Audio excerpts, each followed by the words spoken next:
Thank you for coming this evening.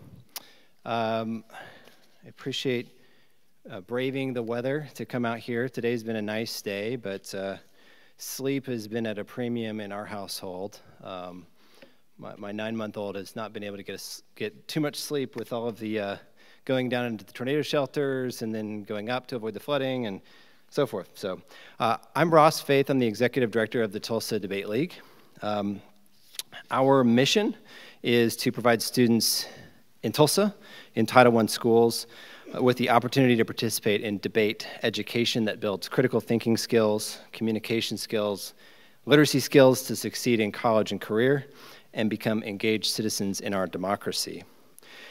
Our goal for this evening's event is really to show you the power of debate to teach critical thinking skills and to evaluate and elevate dialogue around contentious issues in society.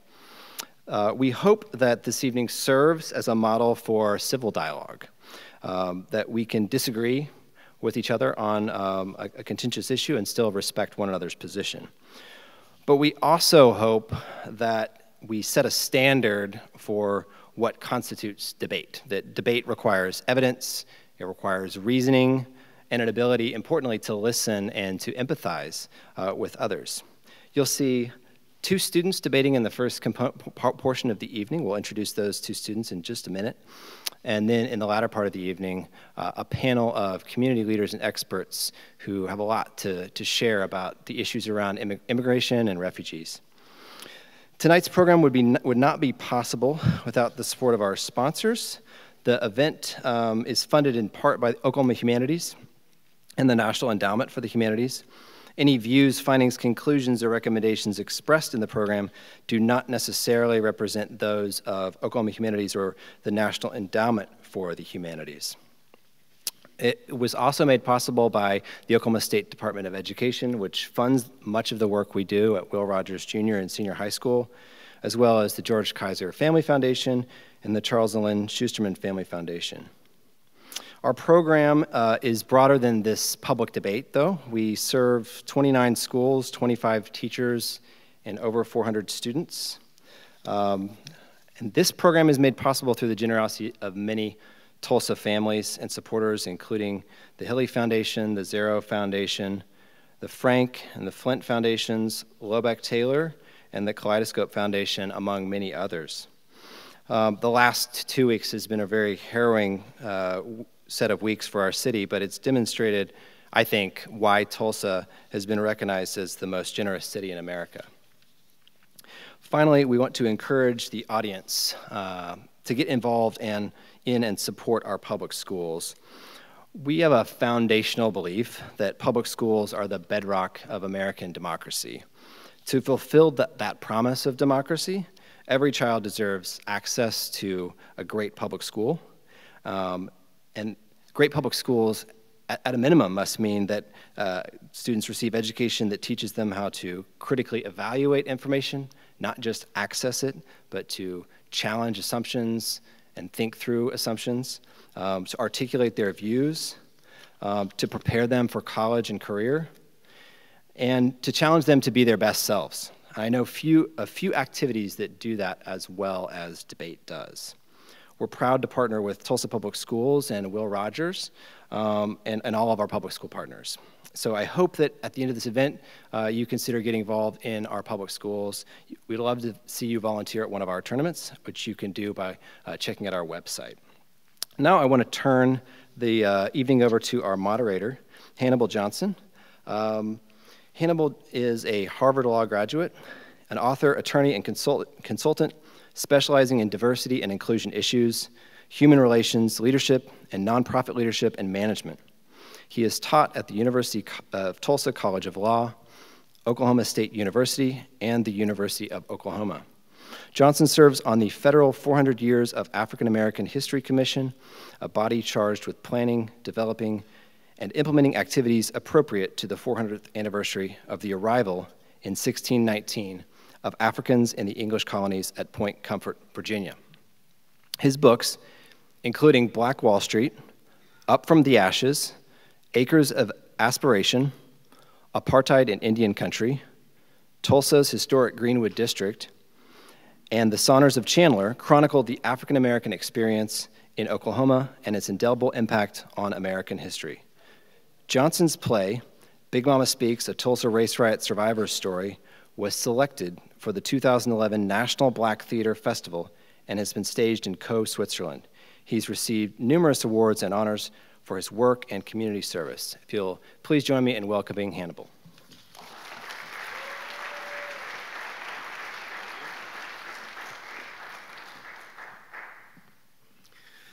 Thank you, Ross, and welcome to Refugees and America, a public debate with students and scholars.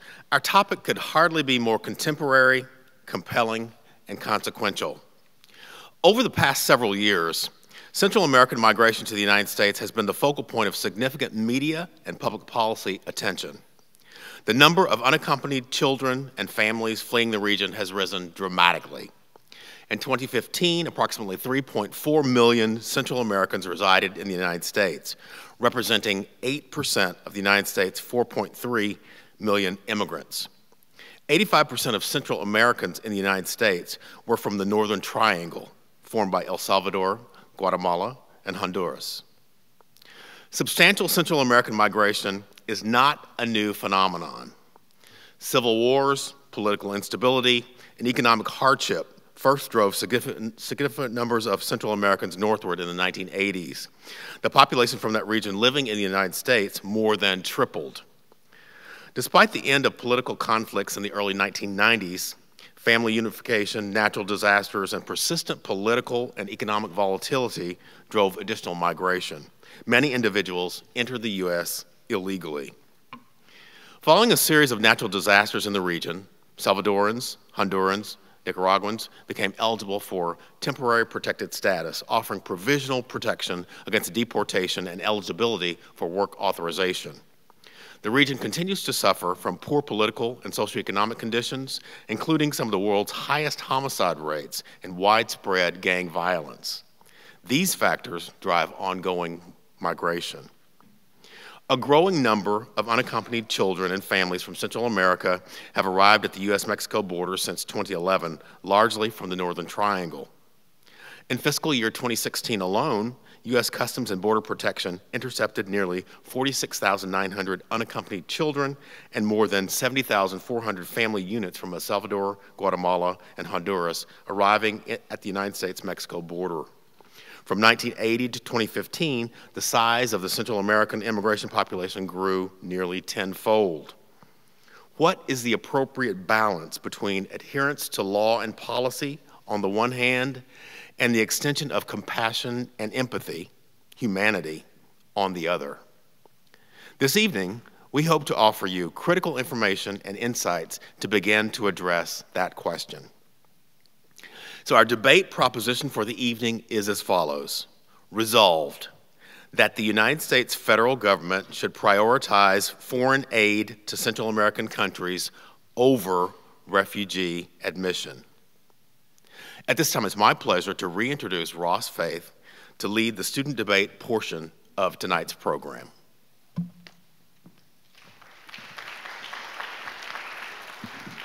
Thank you, Hannibal.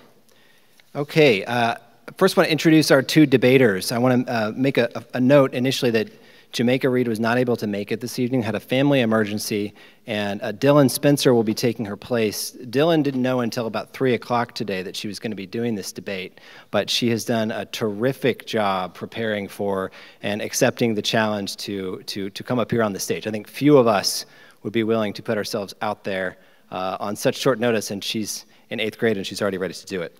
So Dylan, thank you. Dylan and Michael are both part of the Will Rogers Junior High debate team. They've both been debating for 2 years. Yep, Will Rogers, all right. And they're both 8th graders. They both participated at the middle school national tournament in Washington, D.C. this year. So they've really distinguished themselves as among the most committed debate students in our program of over 400. And Michael placed ninth place at nationals this year. So they're both exceptional debaters, and I'm really proud to showcase what they're doing.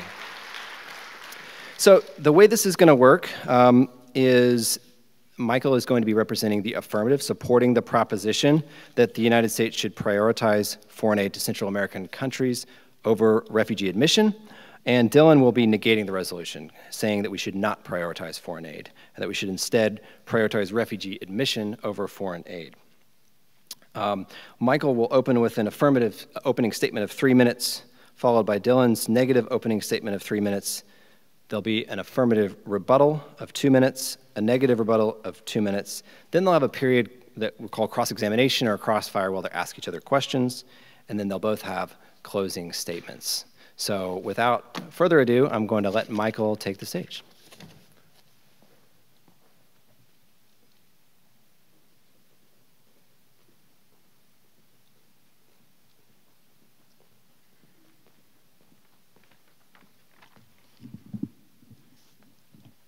According to Amnesty International, more than 20,000 migrants are kidnapped every year fleeing crime and poverty in Central America. Many of these migrants are held for ransom, others are trafficked or killed. The danger of the journey proves an important point. We need to find a solution to the migration crisis that prevents the need to migrate in the first place. Instead of hoping these people are forced to flee their homes, survive the journey, and make it back to the United States, we need to help them before they have to flee. That's why I think we should emphasize foreign aid for Central America rather than refugee admissions. My first argument is that foreign aid solves the root cause of the refugee crisis. According to the U.S. Global Leadership Coalition, violence, instability, and poverty are the root causes of the migration crisis. We can solve those root causes by supplying foreign aid. For example, Sarah Bermeo, a professor at Duke University, writes, "Foreign aid can help develop effective police capacity for combating gang violence influence, and that experts can provide technical assistance to improve tax systems and boost government revenues. This assistance can help Central American countries overcome the violence, instability, and poverty at the root causes of the migration crisis." My second argument is that decreasing aid would actually increase migration. According to Reuters, the decision by the U.S. government to cut aid to 3 Central American nations is counterproductive, likely to backfire and fuel rather than stem the flow of migrants.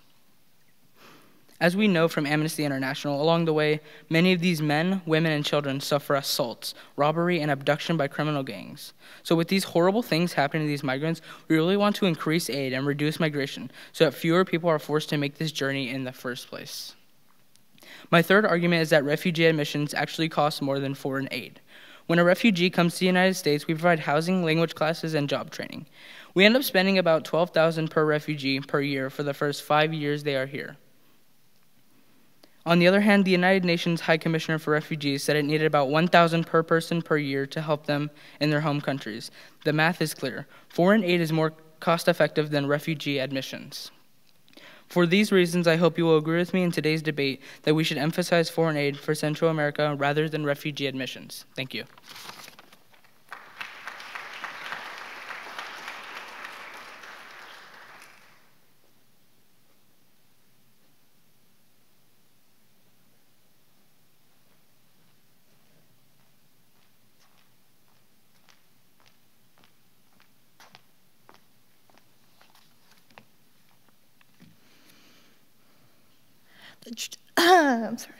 The Journal of Foreign Policy reports that since 2014, the United States has given more than $2.6 billion in aid to Central America with little to show for it.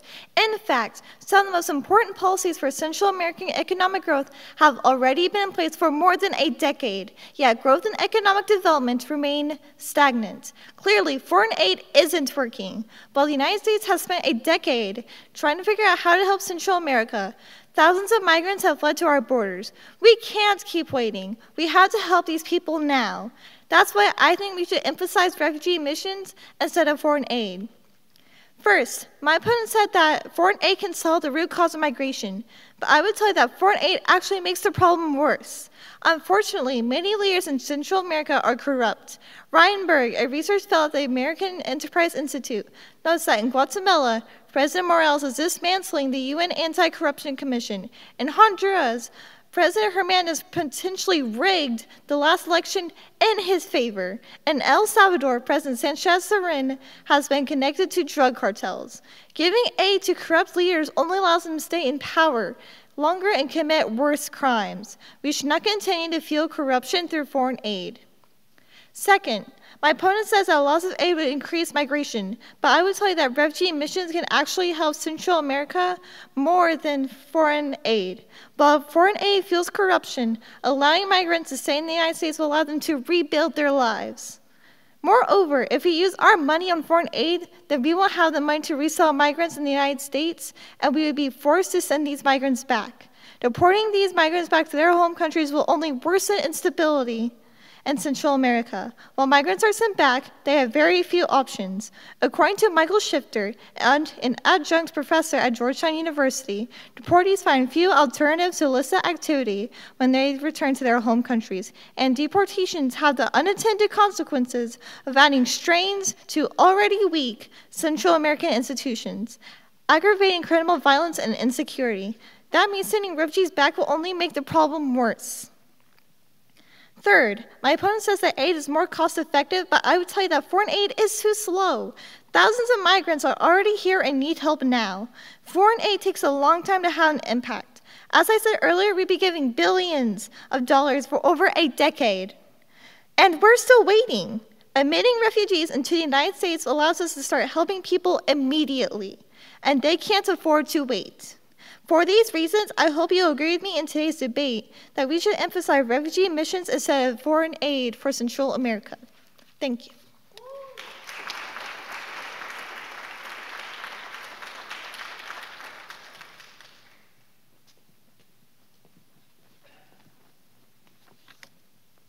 I'd like to use my time to address some of my opponent's arguments.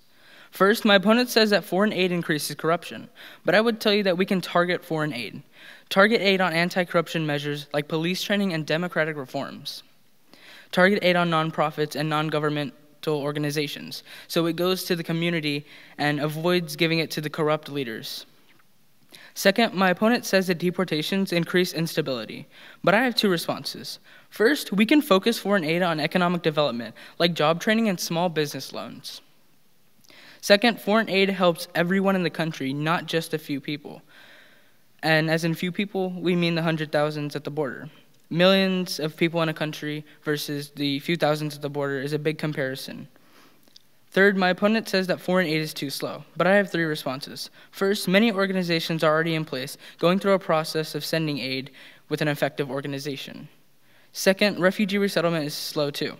Because of job training, language classes, and finding a new home, by the time they understand languages and have a steady job, our aid would have effect, and the effect would be great on the country.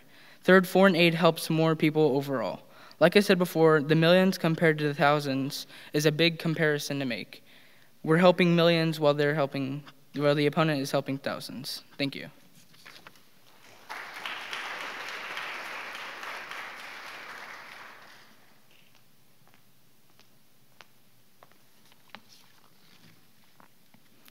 I'd like to use my time to address some of my opponent's arguments. First, my opponent says that foreign aid solves the root cause of migration and corruption, but I would tell you that corrupt leaders undermine anti-corruption efforts. They're almost invincible. They can block out and ignore everything we say and everything we do. We can tell them to do something, or we can say, hey, maybe you could do this so you can avoid this, but they can easily ignore it. And they will lie and only pretend to implement reforms. They can totally say, okay, sure, we'll do what you ask, but behind the scenes, they continue their own ways. Second, my opponent says that decreasing foreign aid increases instability, but I have two responses. First, focusing on foreign aid instead of refugee resettlement means sending the people on our border back to their home country, where they have no opportunities will turn to crime. That spark of hope that they had suddenly vanishes when they go back to their home country, and they realize that their only solution is to resort to crime. Second, it's unclear whether or not foreign aid works, but we know refugee resettlement works. Foreign aid, as I'm trying to prove, will not help us in this situation, but bring these refugees to America 100% will. Third, my opponent says that aid is more cost-effective and helps more people, but I have two responses. First, it doesn't matter if aid is less expensive if it makes the problem worse. They're pretty much wasting their money that they're trying to use to help people to make it worse. Whatever they're doing, it gives the money that they're trying to use to corrupt leaders and corrupt politicians, and they use the money for non-good. What they're trying to do totally backfires.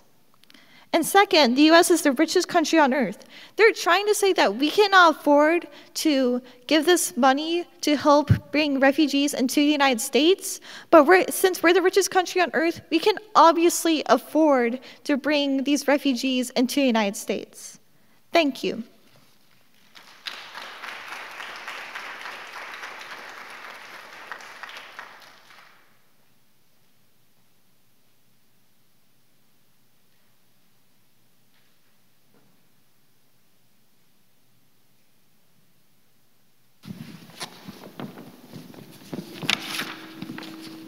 How many refugees are you helping?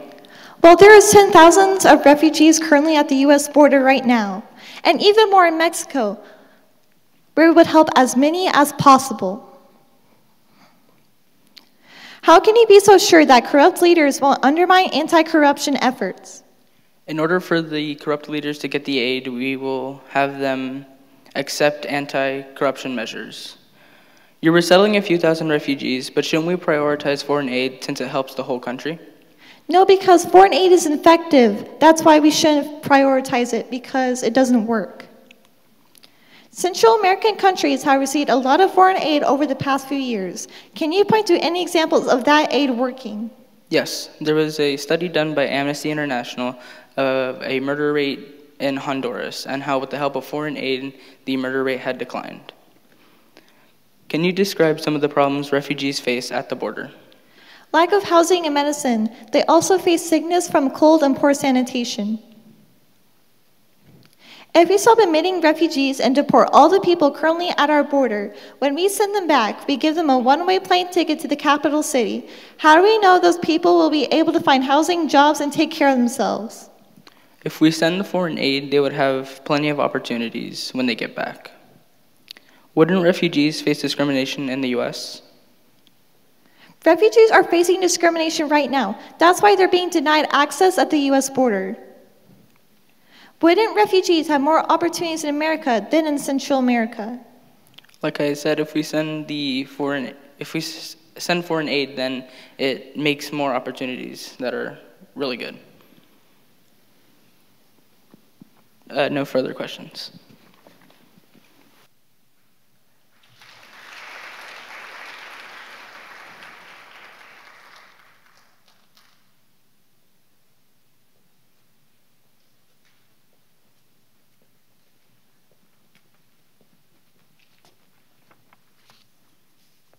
With my final speech, I hope I can convince you that foreign aid is a better solution than refugee admissions.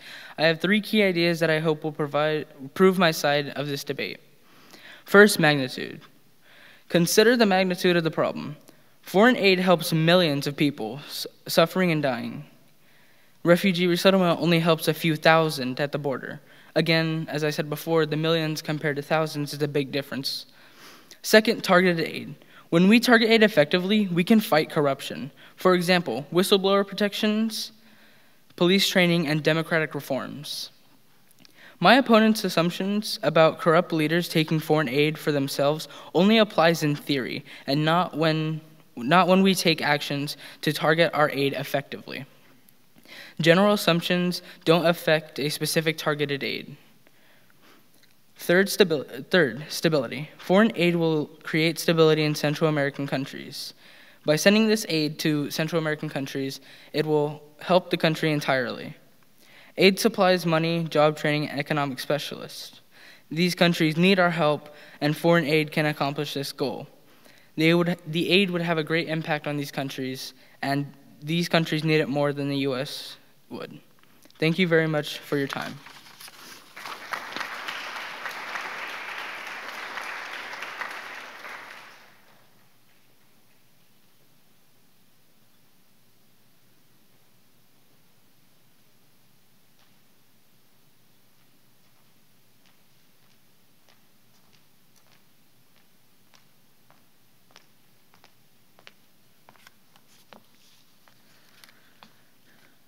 With my final speech, I hope I can convince you that refugee resettlement is a better solution than foreign aid. I have 3 key ideas that I hope will prove my side of this debate. My 3 key ideas are: first, the crisis at the border; second, the risk of deportations; and third, efficient use of resources. First, the crisis at the border. There is currently a crisis at the border. Many people are trying to get inside the U.S. but are being denied access. People are facing illness and no housing, no shelter, because they're trying to rebuild their lives.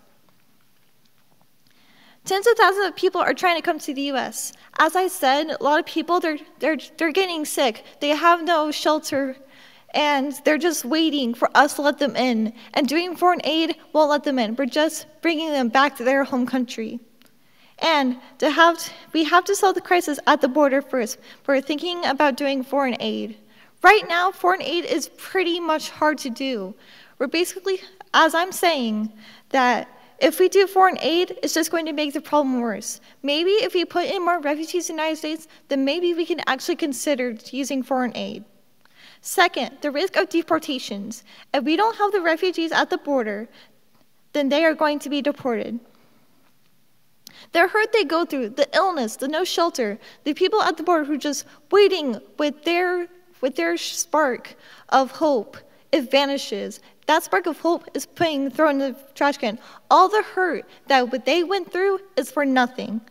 And they will be returned to their countries with no jobs and a lot of crime. Their home country, because we're doing foreign aid, it's worse than it is. People are resorting to crime.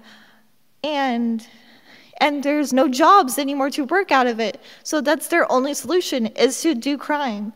And they will turn to crime because desperate people turn to desperate measures.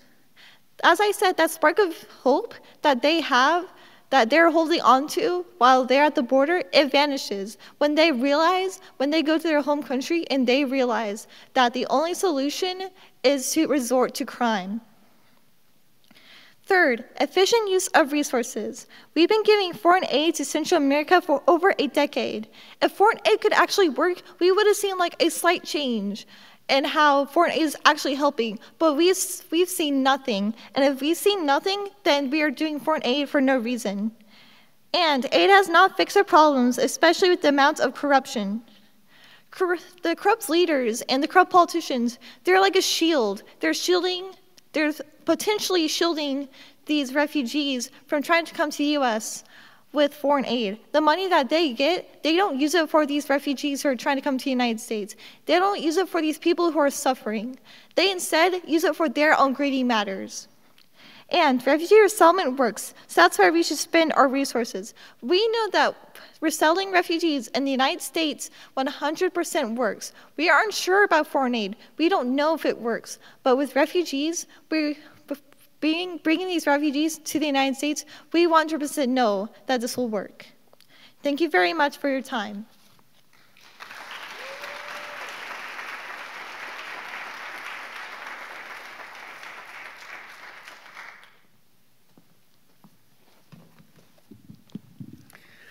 Well, thank you once again to Ross, and thanks, of course, to our great debaters. Let's give them one more round of applause.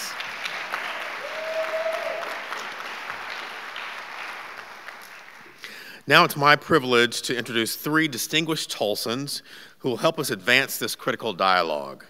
They are, in alphabetical order, Christina De Silva, Deputy Chief of Staff, Mayor G.T. Bynum's office; Maria Fedor, who's Education Manager at YWCA, principally working with refugee populations; and Miriam H. Mimi Martin, Assistant Clinical Professor of Law, University of Tulsa, who directs the Immigration Rights Clinic. Let me give them a proper introduction, each of them.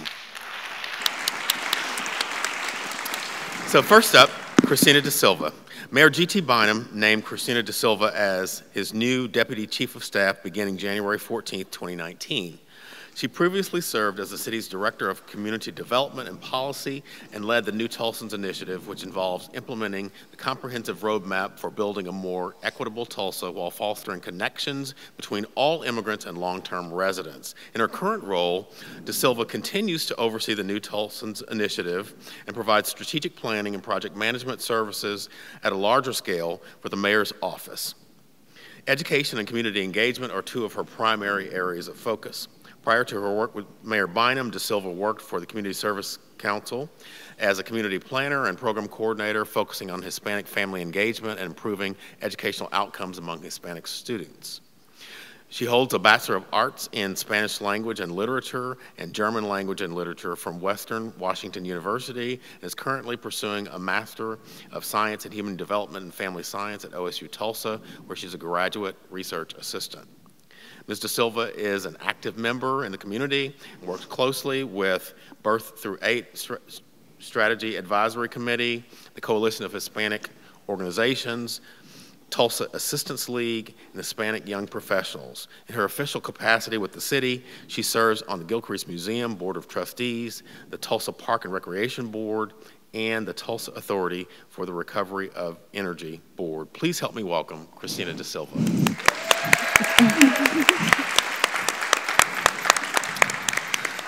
Maria Fedor began her career in education teaching high school math in Houston, Texas as a Teach for America Corps member. In her classroom, she began to learn about the challenges many of her students face as newcomers to the country. She moved abroad to work directly with Burmese refugees at a community center in Chiang Mai, Thailand, to continue to learn. She returned to the United States to receive her master's in education from Harvard Graduate School of Education and moved to Tulsa to work as a manager of teacher leadership development with Teach for America. Her experience as a teacher coach brought to light the challenges that teachers face to support their culturally and linguistically diverse students. She founded Tulsa Newcomer Services to address this gap for both educators and students. In September of 2018, Tulsa Newcomer Services joined YWCA and became Youth Education and Outreach Program that's led by Maria, where she currently works to combine her skills and passions to better support the growing number of immigrant and refugee students. Please help me welcome Maria Fedor. And last but certainly not least, Mimi Martin. Professor Martin is director of the Tulsa Immigrant Resource Network, or TURN, a postgraduate fellowship program at the University of Tulsa College of Law. In addition to providing direct representation to non-citizens in immigration matters, the Tulsa Immigrant Resource Network collaborates with local immigration advocates on contemporary issues facing our immigrant community, provides information on immigrant rights to Tulsa area non-citizens, advocates, and provides that information to the media as well. She also provides training to Tulsa legal representatives on immigration law and process. Professor Martin also founded and serves as a director of the Tulsa Law Co-op, TU's Law Incubator Program, and the Solo Practice Clinic, a law clinic in which students can explore law firm practice as a solo practitioner before they graduate from law school. Over the past 2 years, Professor Martin has supervised law students and new attorneys providing Know Your Rights presentations and legal consultations to non-citizens detained at the David L. Moss Criminal Justice Center. Professor Martin joined the TU faculty at the College of Law in July of 2014. Her expertise and scholarly work is the intersection between the law and mental health of all parties in immigration proceedings, clients, attorneys or law students, adjudicators, governmental attorneys, and the impact that intersection can have on legal proceedings. As a master's of social work, Professor Martin co-founded and provided direct supervision in the University of Connecticut School of Law Asylum and Human Rights Clinic's interdisciplinary program, in which graduate social work students did an internship at the asylum clinic as part of the clinic's legal teams. Professor Martin has written about the impact of non-legal issues in asylum presentations and representations of trauma survivors, and has conducted quantitative and qualitative research on the need for interdisciplinary and trauma-informed law practice. Please help me welcome Mimi Martin. So we want to begin our panel discussion. I'm going to ask our panelists to please be succinct, and that's only so that we can get to as many questions as possible. As many questions as possible. So first question is something we heard a little bit about earlier on, but let's just replow that ground. What draws Central American migrants to the United States, and as a corollary, what pushes those migrants away from their home countries? What draws them here, but what pushes them away from their home countries? Anyone? So first, I want to thank you for having us. This is a wonderful event, and kudos to the students who prepared this debate on a really complicated issue. I'll try to be succinct. So what you're asking about are push versus pull factors, right? So sometimes people are pulled to a place like the United States for a better life, job, education, and sometimes people are pushed out of their home country. And it really isn't a factor of being pulled towards the United States as much as it is escaping. Right now, so Nicaragua is a little different right now because there's a lot of political unrest that we're seeing people flee from Nicaragua for. So they're a little different at present. The three Northern Triangle countries that Hannibal mentioned in his intro, Guatemala, Honduras, and El Salvador, are near what many experts think should be deemed as failed states. And what that means is that with all of the decades of civil war, it left a power vacuum. And who has filled that vacuum are what are commonly called gangs, but really the experts now call them criminal organizations, very sophisticated criminal organizations. And so that corruption goes from top to bottom, so from the highest executive office down to the local police force. And we know that the local police forces regularly work with and collaborate with the gangs. So there's this really elaborate network from which, if you are targeted, you cannot escape. So it isn't, not only are the countries really small, but recently we've heard reports of gang targets fleeing and being followed all the way through Mexico up to the border. So there's like overlords, I guess, heads of the major criminal organizations, and then there are little what are called cliques within each of the towns or villages. And once you insult a gang member, that is it for you and your family. So if I've somehow done something to insult some gang member, which is not very difficult to do, then not only are they going to target me, but even after, if they've succeeded in killing me, they will then continue to go after my family on what the experts call a feeding frenzy. And the way I might offend them is, first of all, by fleeing when they're after me, so you can imagine the consequences of being deported back. For young women, I might refuse to be a girlfriend. For young men, I might refuse to join. For business owners, when we talk about putting some job training and funding into Central America, the problem is that business owners are regularly extorted by the gangs, and once you refuse to pay, that's an insult. And so the reports now are that children are afraid to go to school, they're afraid to go out of their homes because the gang violence is so severe, and the gangs really have a stranglehold on the population. So they would give ISIS a run for their money any day, and that's how seriously we should take it. And usually when my students start to do gang asylum cases from Central America, they always inevitably ask, how come we haven't labeled these organizations as terrorist organizations? Because they are terrorizing the population.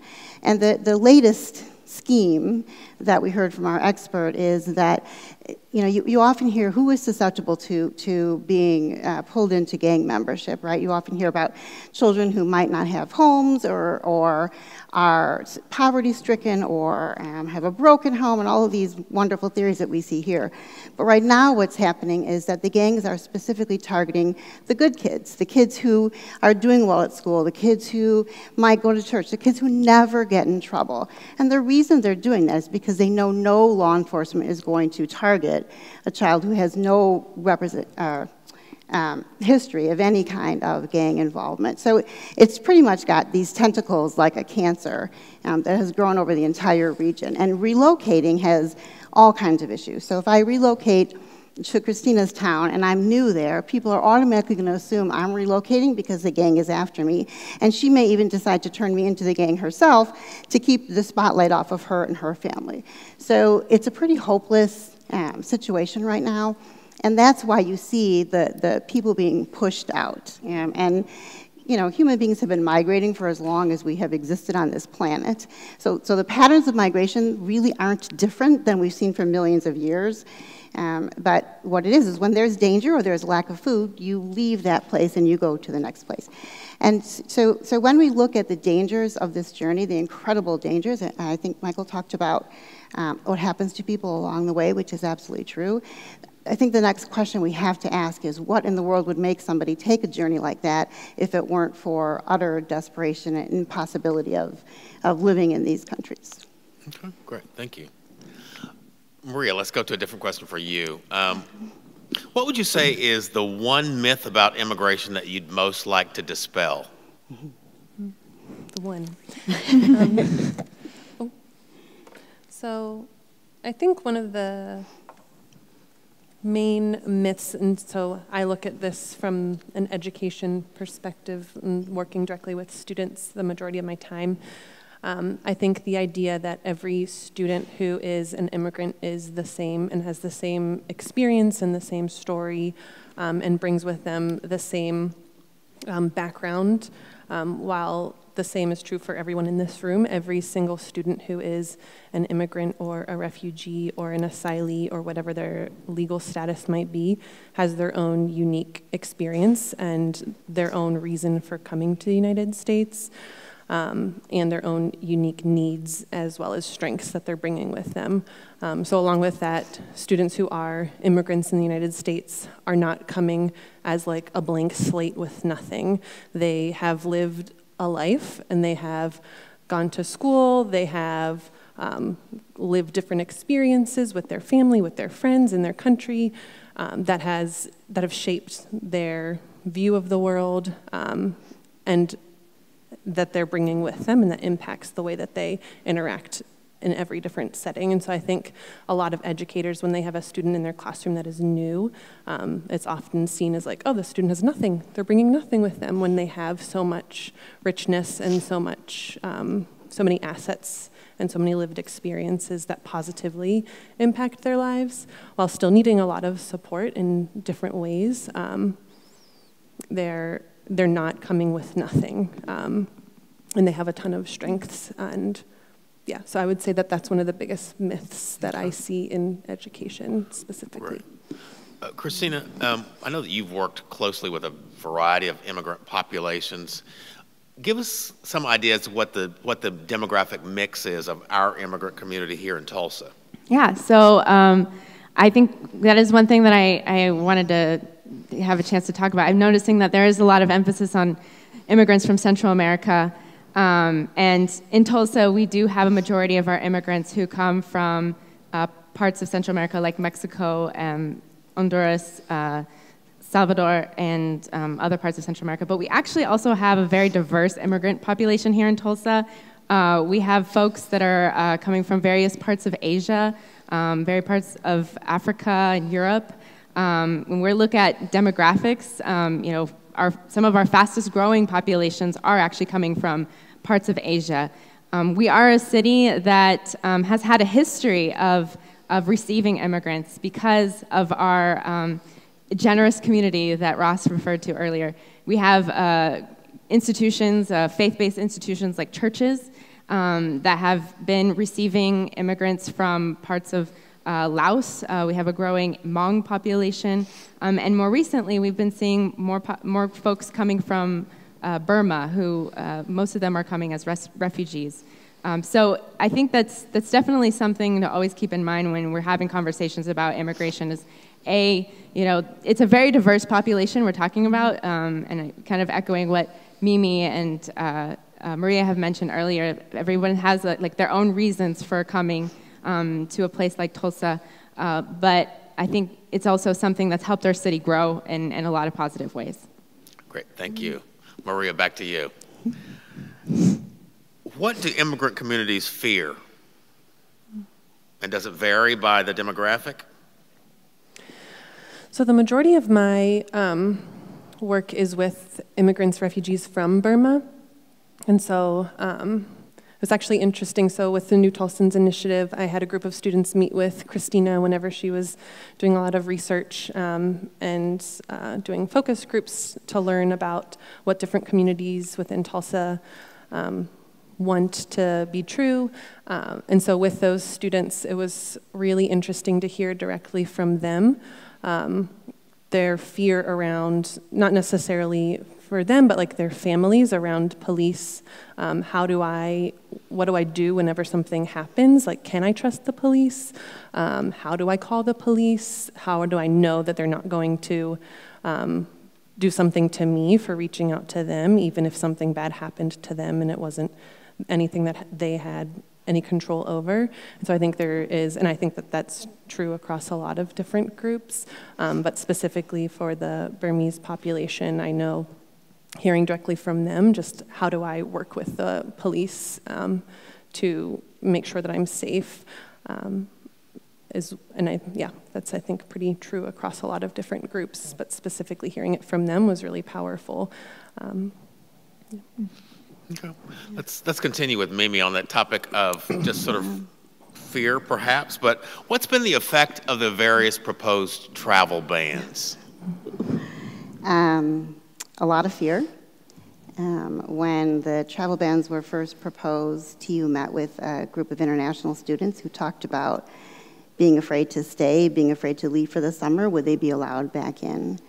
One of the lawsuits that got one of the initial travel bans knocked out was brought by the state of Washington because they knew that this travel ban would impact the international students as well as faculty that they could attract.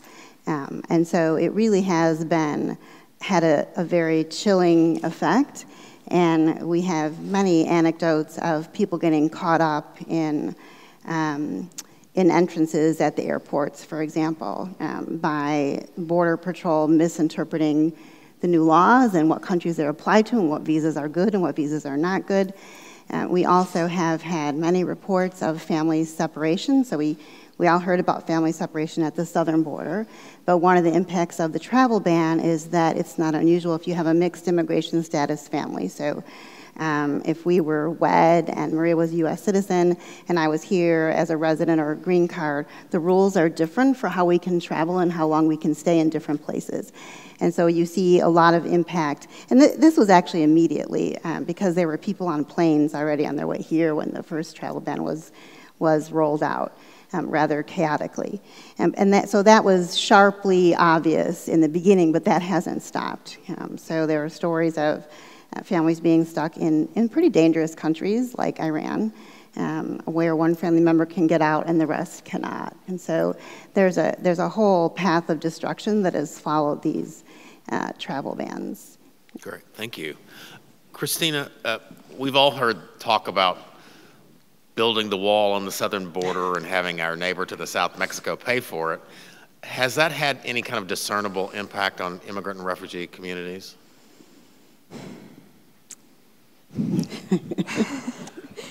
Well, I will say, I think that discussion point has been part of, there's a bigger discussion that's been going on, I think, since for a long time. I think that with any types of political point like that, I think you have a lot of people who are trying to spread misinformation.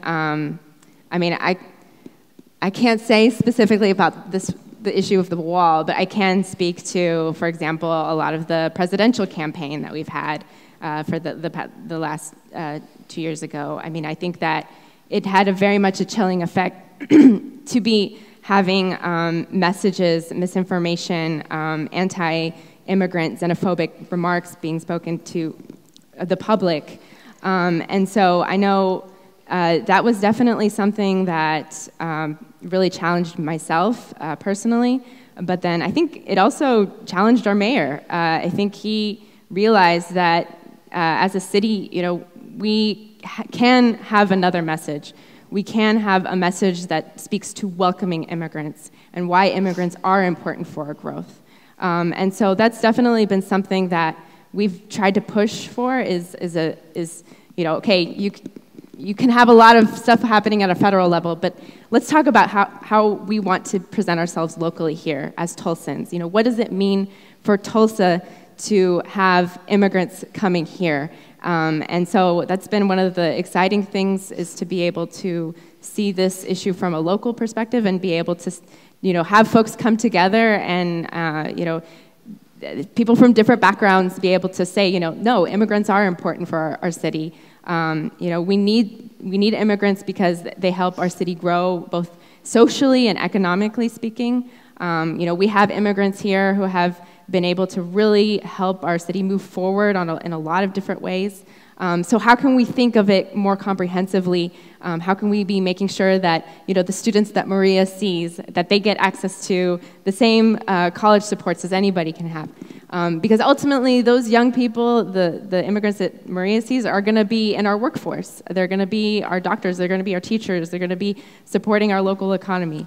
The families that that Mimi sees in her, the clients that she sees, that they have access to the same health supports as everyone else. Because ultimately, I think for our city, as a Tulsa, as we're looking at our demographic changes and the way that we're moving towards as a city, we need immigrants.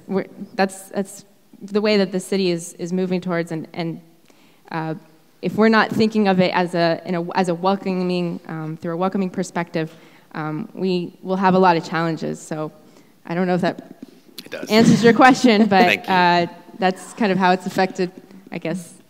And you also provide the perfect bridge to the next question, which involves local initiatives, local proactivity. So we've all heard the term sanctuary city.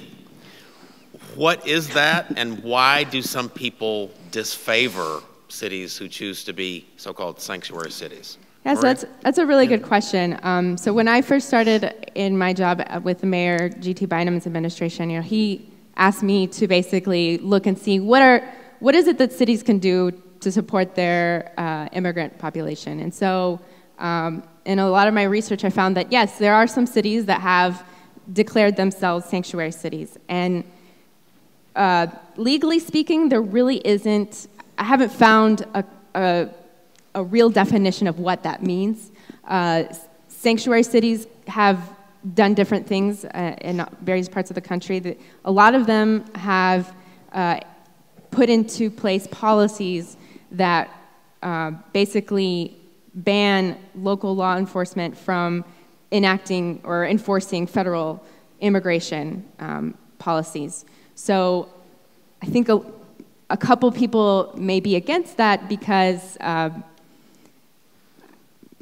I have a hard time explaining why they would hate it, but I think people would be against that because they think that that's part of security. In my mind, I also know that there's a lot of research that shows that immigrants actually, when you have a concentration of immigrants, you actually have lower rates of crime. So I think that there could be some conflict in that understanding, but basically, one of the routes that we took was because we wanted to make sure that what the city would lead on was more comprehensive, going beyond looking at law enforcement. We wanted to look at safety. Speaking of the floods right now, we wanted to think about how can we help people who are immigrants in Tulsa feel safe during a natural disaster. How can they feel like that they have access to leadership positions or access to education resources? So we actually found that across the nation, there are a lot of cities that enact this idea of becoming a welcoming city. So that is something that we decided to take on, and there are several partners here who were part of that process. But basically, having that community-wide conversation of, what would it look like for City of Tulsa to be an immigrant-friendly city? What are the policies in place? What are the resources? And so I think that that's definitely something that we went through a process of discussing that with the community, and then officially published our welcoming plan in September 2018. And so we have been working under that plan as our guiding policy. So. Yeah. Can I add a little Yes, bit please. too? So Christine is exactly right. It's actually an improper term. There's no such thing as a sanctuary city. Yeah. It grows out of, which is why you couldn't find it. So it grows out of the sanctuary movement of the 1980s and 90s when mostly religious institutions at first were giving sanctuary to Salvador, again, Central American immigrants here who they wanted to prevent from being deported back, which is, by the way, how the gangs get started, because they start in LA, and then young kids get deported who are gang members and grow the gangs in Central America. So there's a tidbit that's important for us to understand.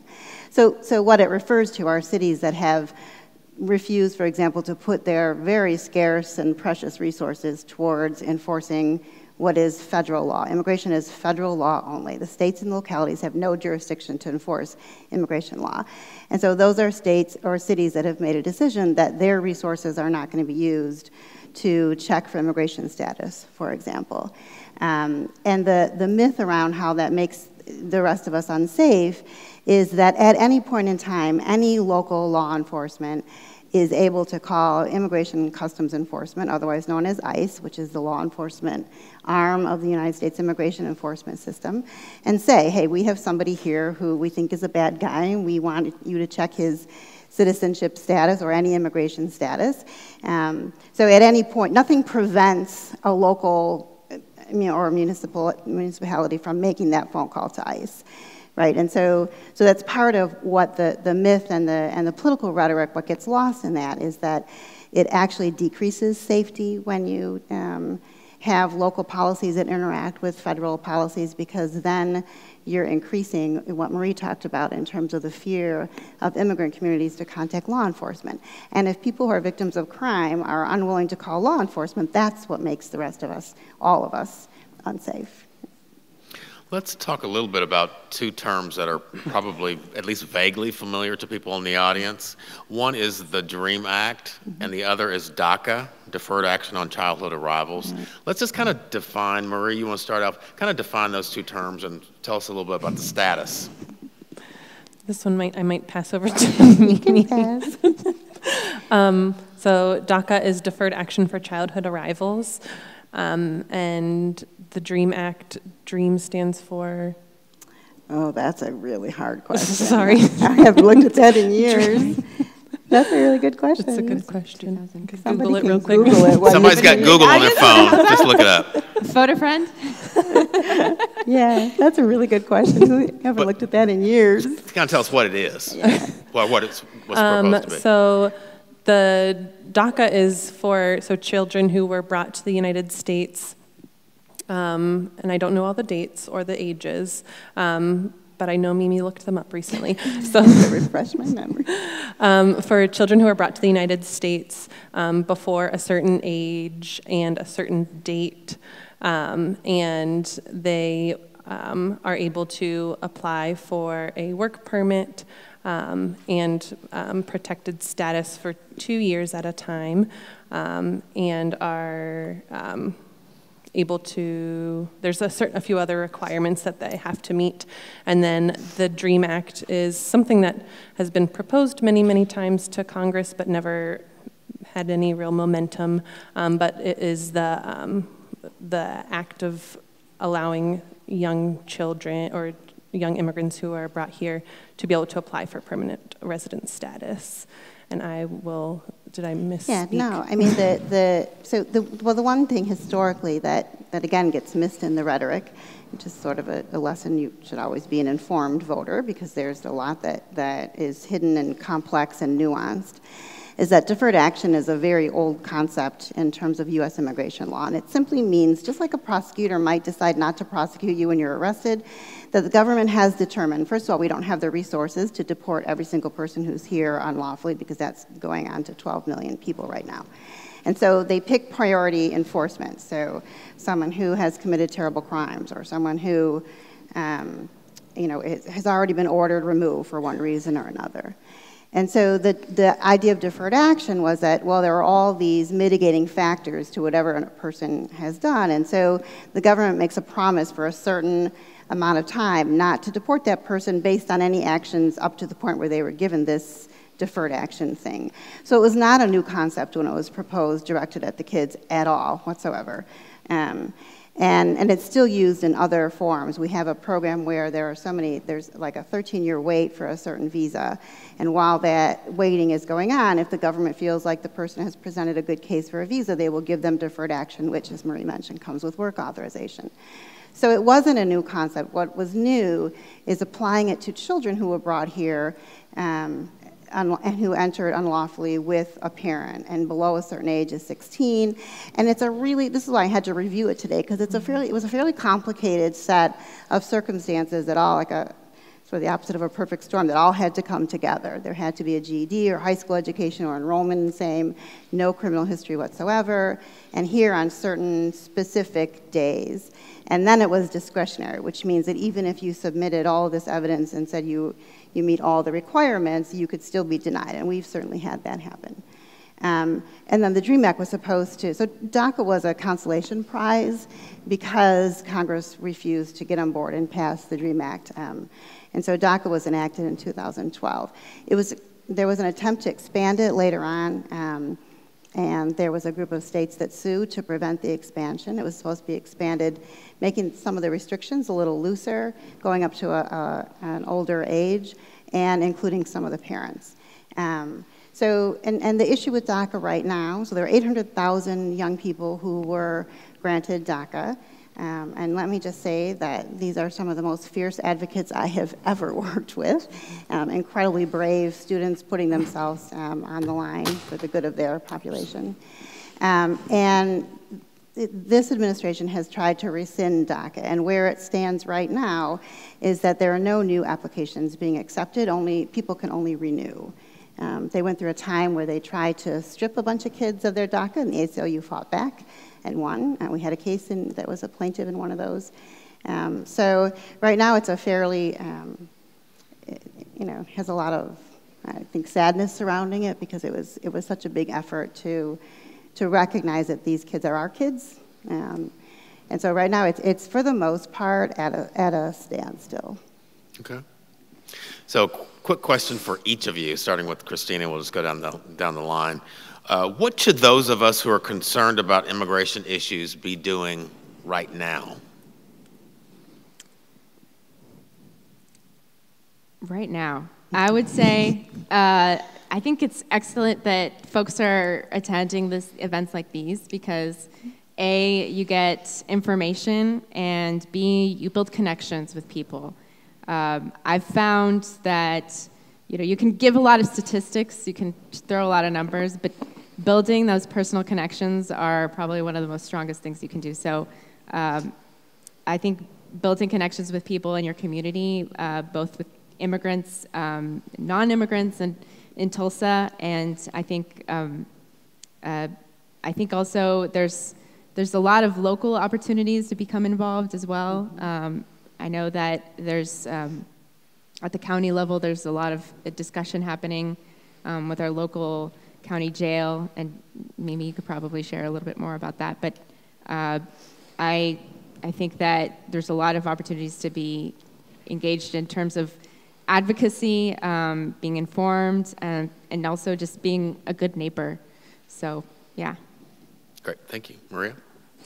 Yeah, similar to what Christina said, I think like educating yourself, and when you, I think it's easy to think the way that you view the world is the way that the world works, but bringing awareness to like, maybe that if I hear a person who speaks with an accent, maybe I am making assumptions about that person, and kind of just bringing awareness to our own biases and our own assumptions. And I think that comes with having conversations with people who have different points of view. So coming to an event like this, where you are meeting people who may have similar or different points of view or perspectives or opinions about topics around immigration or refugees. But I think like having continued conversations and not just accepting facts or things as is, but questioning and pursuing to learn more until you really truly understand a topic and understand a person, not just accepting something as it's given to you. So education and just talking to people who are different or have different opinions. Great, thank you. Yeah, I really have to echo that. It's really important for people to understand what's going on in our own backyards as well as nationally. So the policies that are announced nationally always trickle down to your neighbors and your friends and the people that your children go to school with, and impact them greatly. So as Christina mentioned, there are 2 contracts that Tulsa County has with ICE, and because of those 2 contracts, our county jail, David L. Moss, is used as an ICE detention center, among other things. And it's a pretty horrifying experience. I mean, if you have committed murder, we can all agree that you know, this is what happens.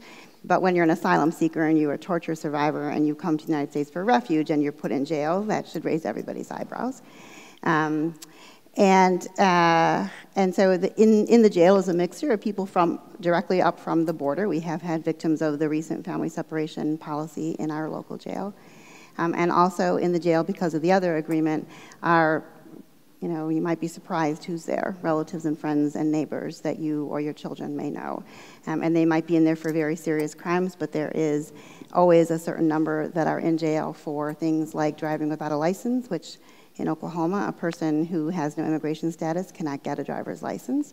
And again, you might think that's good because if they're here unlawfully, then they shouldn't have a driver's license. But again, we want to think about what are the consequences to the community for having people who aren't licensed operating vehicles, and when there's no public transportation system, right? So, so there are people in there who have just traffic violations. There are people in there who had criminal charges that were eventually dismissed, who are then transferred into ICE custody, and so they never get out of jail. And this has tentacles as well. So if I'm a single mom and I'm arrested for no driver's license and I'm put into jail and I can't get out because once I'm in there, ICE is in our jail, and there are sheriff's officers who are deputized as immigration officers.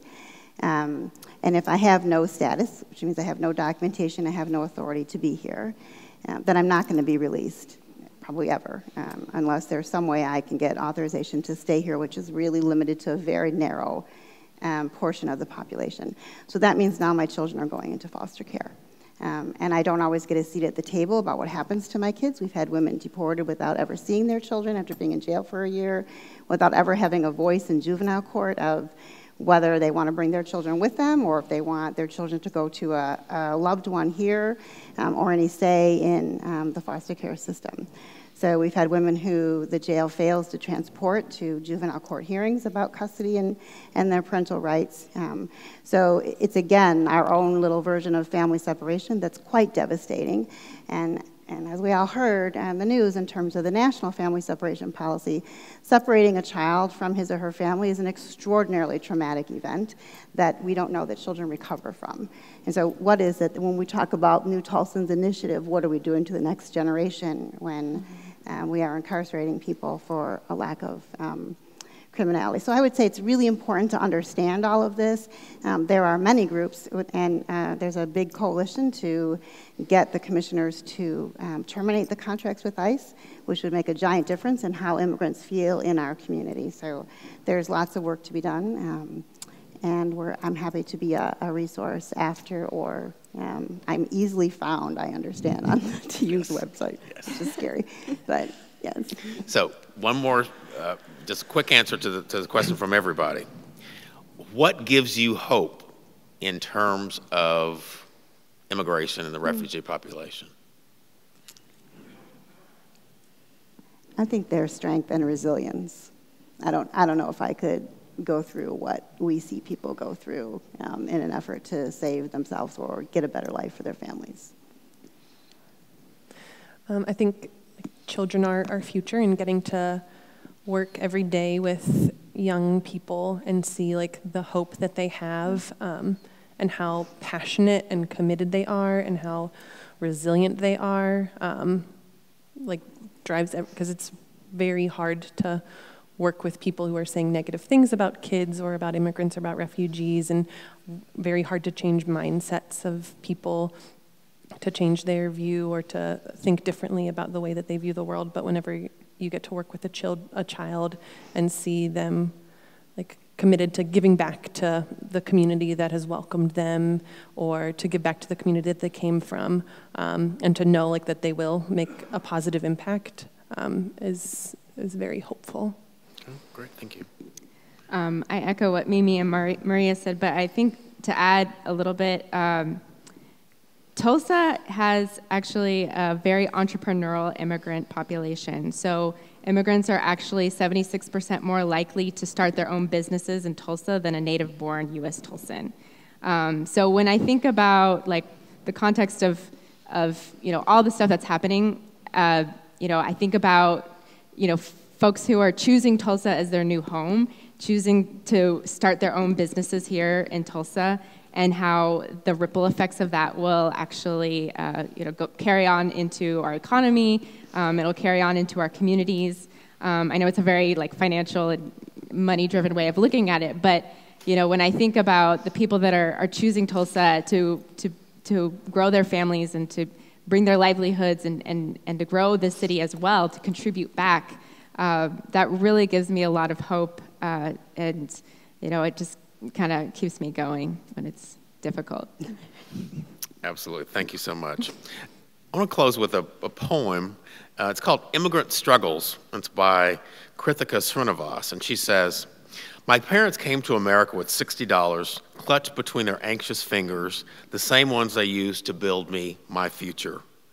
Their memories, comprised of a tattered wedding picture and decaying postcards, cling to the walls of a one-bedroom Pittsburgh apartment, yearning to be absorbed into the American melting pot, sifted with the dreams of every other immigrant. My mom spends Sunday mornings with cloudy skies filtered through her eyes, fingers running through soaked rice, humming tunes from a world I didn't live in.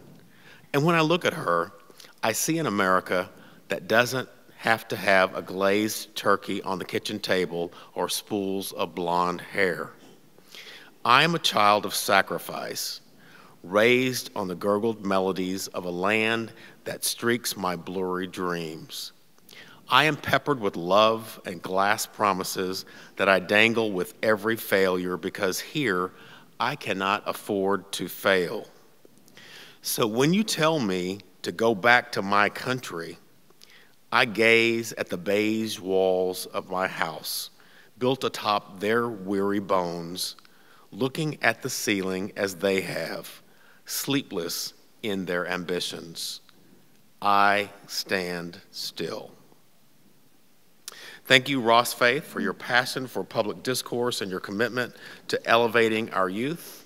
Thank you to our great debaters for your thirst for knowledge and your aim for excellence. Thank you, panelists, for your trailblazing and your difference-making. Thank you, ladies and gentlemen of the audience, for your interest and your enthusiasm. Thank you, thank you, thank you.